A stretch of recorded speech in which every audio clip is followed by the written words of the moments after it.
আরে iPhone 16 pro max. আরে দাগ পড়ে গেছে, আস্তে কথা বল। ওই দিন একটা দান মারছি, শুধু এক দানই 16 প্রো ম্যাক্স। আর যদি আরেকটু সময় থাকতো না, আরেকটু সময় খেলতাম, তাহলে মনে করে যে নতুন বাড়িছে না 17 প্রো ম্যাক্স, ওইটাই লয়ে লইতাম। রিয়ালিটি কি বেটা, মার্কেটেই তো আসে না। আচ্ছা আচ্ছা, না ওইটা কোনো ব্যাপার না, গিয়ে নিয়ে আসতাম, আমেরিকা যাইতাম, জেস বেসোস থেকে নিয়ে আসতাম।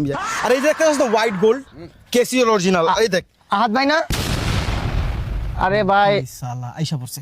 আহাদ ভাই, একটা কথা বলতাম ভাই, কি আসলে কিছু মনে করেন না ভাই, আমার টাকাটা যদি দিয়া দিতেন ভাই। ওই টাকা পায় আর ভাই আমার 50,000 টাকা নিছিল ভাই, কি জানি বললো মেডিকেল কে, তাই সিরিয়াস অবস্থায় দিয়া দিলাম, বিপদের সময় দিয়ে দিলাম ভাই, দিয়া দেন ভাই। তোর কইছি তো আমি টাকাটা দিমু কইছি তো। আমি ওই দিন জুয়ার মধ্যে হাইরা গেছি, আমি যে খারাপ, তুই কয়টা দিন একটু ওয়েট কর, আমি তোর দিয়ে দিমু। জুয়া মানে ভাই বুঝি নাই। ওই জুয়া খেলতে গেছিলাম বুঝছস, ওই যে মোবাইলের মধ্যে বেটা হাইরা গেছি, সবগুলা টাকা হাইরা গেছি।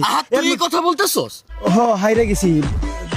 হাইরা গেছি আমি। আর মোবাইলের বেটা এমবি শেষ হয়ে গেছে, গার্লফ্রেন্ডের সাথে আমি কথা কমু যে, ওইটার টাকাও আমার কাছে নাই। আমি কি করছি, বাপের মানি ব্যাগ থেকে করে টাকাটা চুরি করে পকেটে ঢুকাই দিছে। কত কত কত?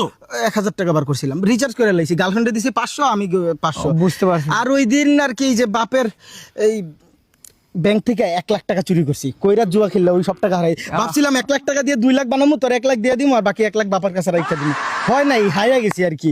আর কি কমো, ওই দিন পকেট খরচ বিড়ি যে খামো, ওইটার টাকাও ছিল না। বাপের পেট্রোল, বাইক থেকে পেট্রোল চুরি করছি, করে যে পেট্রোল বেচছে, তারপরে কটা বিড়ি খাইছি ভাই। আচ্ছা ভাই, এসে যদি তোমার বাবা আমি যে বলি ভাই, তাইলে কেমন দেখা যায়?